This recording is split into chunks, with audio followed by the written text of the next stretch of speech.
rakava kuno risi femberi chitsauko 18. Musi waurayiwa mombe uyu vambambara vakazobvumirana kuti vachazopedzisa nyaya yavo napasi pamire. Chifumi chamangwana acho vapedza basa rokuvhiya mombe iya nokutema-tema nyama yacho. Masikati akarewo vambambara vakafamba-famba navabvunza wabaya vachivaratidza mamiriro akaita nzanga yavo iyi. Vakafamba navo kumatare ose ari maviri, kuti rekumusoro nerezasi. Asi havana kuziva vanhu kuti ivo vabvunza wabaya vaiva chii chavo. Iyi yainge isiri nguva yokutanga kuti vabvunza vabaya vave munzanga umu kwete, sezvo vakambonoshanyira vambambara kare. Vakazonoona mukuru wenzanga Vanyanzira. Kuna Vanyanzira ndiko kwavakangonoreva kuti vabvunza wabaya vaizova mukuwasha wavo kana zvose zvirongwa zvavo zvabudirira. Mukufambiswa kudare kwaiva navamwe varume uku, bvunza wabaya ainyatsofadzwa nekwaipfurwa nemhizha. Pane dzimwe nguva aitodzidzisa dzimwe mhizha mapfuriro akatsetseka avangadai vainge vaita zvinhu zvavo.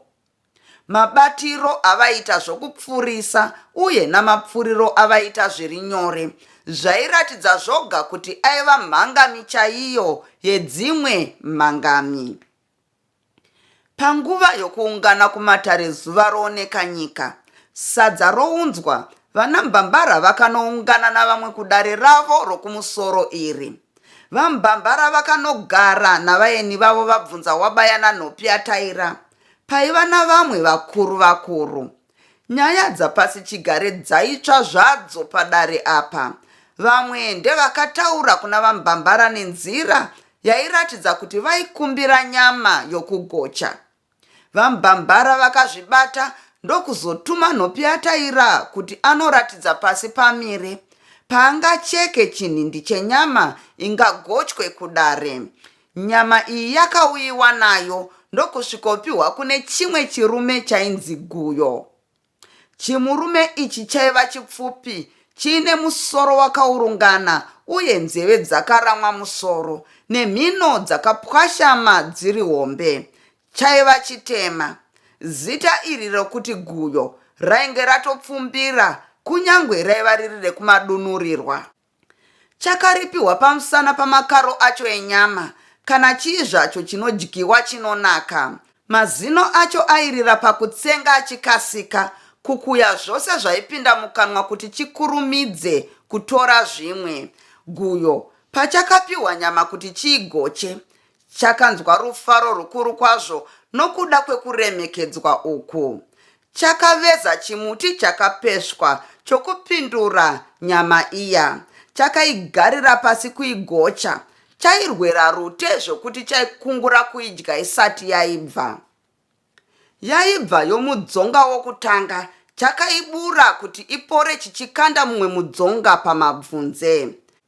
Chazotora mudzonga uya wokutanga wainge waibva, choucheka-cheka kuita nhindi duku chakaibatirwa nomumwe kuti vanhu vagonhonga vodya.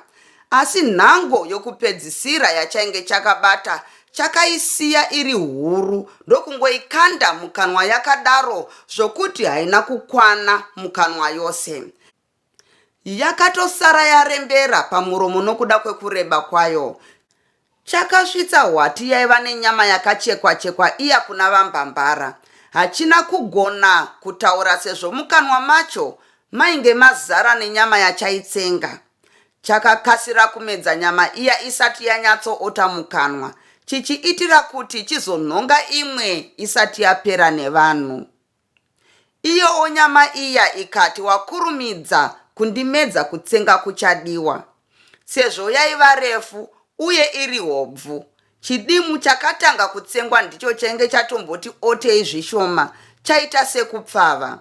Ndicho chainge chatenhuka nehuro, chiri mugurokuro kuti chigozonozorora chava mudumbu, asi chakazonomirira munzira, chokakatwa nechidimu chainge chasarira mushure, chaiva chikobvu chisina kuota. Icho chakawana gurokuro raita duku ndokumbozorora panzira ipapo. Gurokuro rakaudza nyama iyi kuti haifanira kumirira panzira nokuti painge pasina nzvimbo yokumira, ndokumboisundawo kuti itenuke negurokuro iri. Wanikwe nyamawo iya yaita chibhakera yaurungana, zvino yavhara gurokuro rose. Payakazonzi idzoke navahuro, vaona kuti kuidzikisa yose negurokuro hazvaigona. Iyawo yainge yadongorera mudumbu ikati zvayanga yasvika zviri nani ichingodzika, nokuti kukwidza mukwidza wehuro ichidzoka zvairema. Iyawo huro yainge yatadza kudzika nokuda kwekukura ikati wokudzoka kwaiva nani, nokuti huro yaiva yaita duku. Ndokuchibva paitwa makakatanwa pakati pehuro nomukanwa, zvokuti huro yoti ngaimedzwe, mukanwa womoti ngaidzoke ibudiswe. Guyo zvino ainge oti kuda kumedza nokuda kurutsa panguva imwe cheteyo. Wanikwe zvino maziso ose abuda sembeva yainge yabukirwa neriva napadumbu kana napamusana musoro uri kunze. Kumedza nokurutsa ndokuramba zvaita mangange. Maziso akati ochema kubuditsa misodzi pasina mhere yairidzwa. Guyo akatanga kupenga, ongobondera pavanhu vose asisaone kokuenda. Huro zvino yafuta sechiva chainge chamedza dapi, iwo muromo wakashama. Voruzhinji ndipo pavakatozoona kuti murume ainge adzipwa nenyama, voona nhava maringana iyo yochururuka mvura, maoko ogwina-gwina ava nechipapadzungu. Paainge onanga mumoto, ndipo paakabatwa navanhu voedza kumukotamisa, vodzidzidza kumusana nezvibhakera kuti nyama iya isvakuke. Vakatoona kuti opunzikira pasi, ofuridza mhapa nemweya uyo waibuda pamwe chete nedope. Vanhu vakaona kuti vofirwa nomunhu zvokuseka painge pasisina. Mumwe akaisa munwe mukanwa kuti aedze kunotakanura nhindi iya, wanikwe iri kuramba. Akazoisa munwe nechigunwe okakata nhindi iya ndokuchizoiti svaku kunze, sezvona iyo yainge yosundwa nemweya kana waida kubuda nokumuromo kuti wainge wazara mudumbu. Ndiko kwakava kutanga kufema kwaguyo zvakanaka. Akamboti zii akadaro, arara pasi muvhura padare apa. Akazobepura patove paya, ndipo vanhu pavakazotanga kumuseka nokumudzinga kuti anogeza. Vamwe ndo vakazoenda naye seri kwezvikwenzi vonomuchingidza mvura kuti azvigeze dope rose rainge azvizadza. Adzoka vanhu vakagoti naye goke goke. Zvaitirwa itevedzera zvaainge oita. Rwaimuseka, rwaimutuka nerwaimuraya kuti asazozviitazve. Iye ainge angoti zii asina waipindura. Imwe nyama yose yakazodyiwa navamwe pasina yaakazombobata zvake. Sadza rakauya, guyo akaramba kudya sezvo huro yake yainge ichiri kurwadza. Akazongorarira mukaka mushoma wakakora wainge wauya uri chiseveso pane mumwe mukonde wesadza. Mushure mekudya, vanhu vakatandara kwenguva yakareba vachikurukurirana navaeni ava vabvunza wabayana nhopi yataira. Panguva yehuku yemurira kamwe, vanhu vose vakazoparara vonovata. Bvunza wabayana nhopi yataira vakazonovata mugota rapasi pamire wacho. Imomu ndimo mainge magadzirwa vaeni ava kuti vagovata. Vakaisirwa magudza maviri. Vakavata vakaita chakapedza mbudzi vose vari vatatu. Vakadzipfodora hope sezvo kunze kwaipisa uye vainge vakaguta nenyama yokugocha. Chifumi chamangwana acho achiri mashambanzou, pasi pamira asati abuda kunokuhwidza moto wokuti uite mavhunze, avaida okusasika nyama kuti iome. Akamutsana mavato navabvunza wabaya navanhopi yataira. Akambonyarara kwechinguva ndokuzoti, pamusoro iyi mazvimbakupa, ndingavirimewo here? Akadaro pasi pamire nezwi raiteta. Virima zvako zijaya, vakabvumira vabvunza wabaya. Pamwe ndava kukunyaudzai nokukutadzisai kukotsira. Ngaisiye matambo mazvimbakupa. Akadarozve pasi pamire. Baba wangu Tembo, mukomana, uri kuti ndichiri wezera rako here ini, richiri kukura rinoda kuswerora kukotsera? Ini kudai ndiri kumba kwangu ndingadai ndatomuka kare kare. Izvozvo handichina hope. Ini ndinomuka kuchiri kutema chaiko ndotanga basa. Unofunga kuti kudai ndaitangirwa nezuva kubuda, ndingadai ndakapfuma zvandakaita izvi here? Chitaura zvako zvauri kuda. Vakadaro vabvunza Wabaya. Mazvimbakupa, munongozivawo kuti chirungurira chitenda, shungu dziri mumwoyo dzinototaurwa. Shungu dzembwa dzinoperera pakuuura.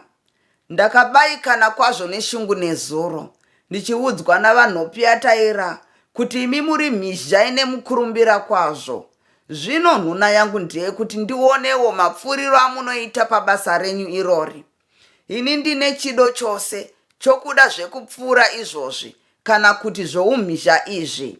Asi kuti senherera kudai, handinawo ane chido chokundidzidzisa. Chero kuti ndigarewo zvangu ndichiona zvavanoita havadi. Kana maibvuma sezvo ndakanzwa navanhopiyataira kuti ndikakukumbirai mungabvume, ndaizokumbira kuna baba vaMbambara kuti ndigopota ndichiuya kuzoona kana basa riri shoma pano. Akadaro pasi pamira achitya kurambirwa. Chinokunetsai imi vanhu kusashandira urozvi. Unoona mukomana akasvika sewe kudai, mumusoro make muchingova muzere mvura chete.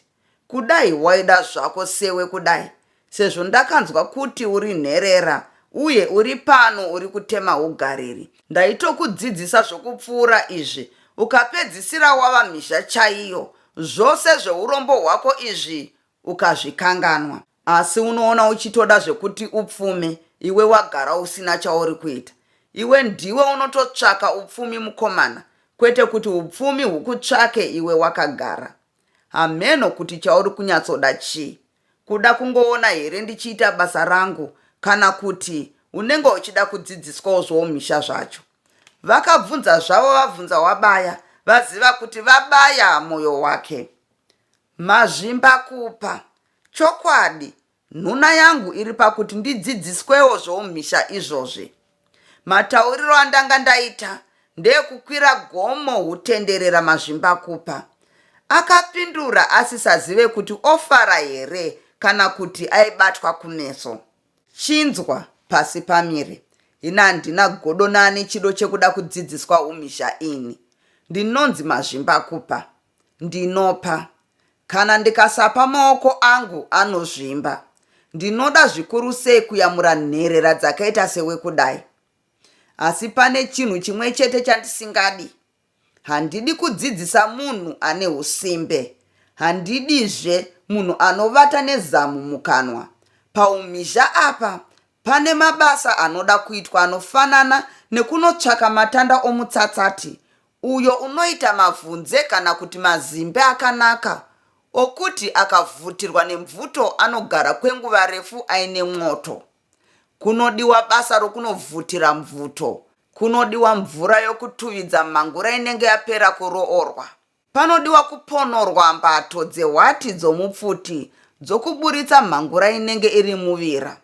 Zvino, kana ukatuma munhu kuti aite chimwe chaizvozvi, kunyangwe chimwe zvacho chiri maererano nokupfuura uku iye oramba, handingamudzidzise ini. Handiti unoona kuti zvinoodza mwoyo? Vabvunza Wabaya vakambomira zvavo, vachida kunzwa zvaitaurwa napasi pamire.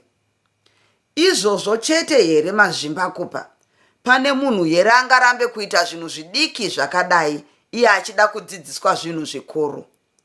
Kwete, ini handingazvitadze. Akadaro pasi pamire. Zvakanaka pasi pamire. Vakadaro vabvunza Wabaya vasununguka. Ona iwe uri muranda pano. Hazvigone kuti ini ndironge newe. Zviri nani kuti ndironge natenzi wako vaMbambara. Chichemo chako ndachinzwa. Handiti chinhu chikuru chauri kuda kudzidziswa kuti ugova mhizha inopfuura zvemhangura? Vakabvunza zvavo sezvavainge vakanganwa chichemo chake. Hongu Mazvimbakupa, ndizvozvo chaizvo. Akakasira kubvuma. Kana uchitumika chete, zvatonaka kwauri. Ndine kabasa kandiri kutsvaka wokutuma zvokuti kana iwe ukangokaita wagara pasi, ndinokudzidzisa zvose zvazvo kusvikira waneta uye watava mhizha chaiyo. Usazondinyadzisa uritadza. Vakabva vambokosorera ndokuzoenderera mberi nokutaurana pasi pamire. Unozviziva kuti hapana mhou inokumira mhuru isiri yayo. Kana wangozeza kabasa ikaka, usazotaura neni zviri maererano nechichemo chako ichi zvekare. Chete kungoti iwe handinyanyokuziva kuti wakashinga zvakadii. Pamwe ndotambisa nguva yangu nokukumbira kuna vambambara, iwe wofuma woti zvinorema handichazvigoni. Ndizvo zvinondisembura izvozvo. Saka wanzwa zvandabvira kare ndichingoti handidi kudzidzisa munhu akagara maoko. Wakashinga here kuzoita zvose zvinodiwa pakudzidziswa zvoumhizha? Vakabvunzazve vabvunza wabaya. Mazvimbakupa, kana riri basa rinoitwa navamwe vanhu chete, ndinoriitawo, chero risiri rokuponda munhu chete. Rokuponda munhu ndiro ringandiomera.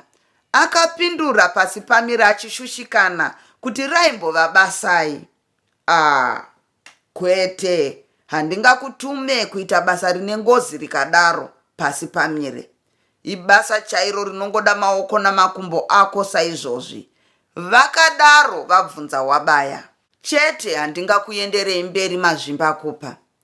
Asi regai nditi paya pamunenge motaura nababa vambambara, muvaudze kuti basa racho ramuri kureva ndinorigona uye kuti ndinorifarira.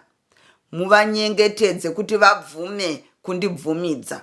Ndapota zvangu ndinoda kuti zvamuri kuronga zvibudirire. Hongu, itai kuti zvibudirire Mazvimbakupa. Ndateterera. Handingazive kuti ndingakutendei sei kana zvikabudirira kuti mundidzidzise zveumhizha izvi. Akavanyengerera pasi pamire. Asi iwe kutoona kwangu ndekwekuti iwe wega ndiwo uchati kuna vambambara.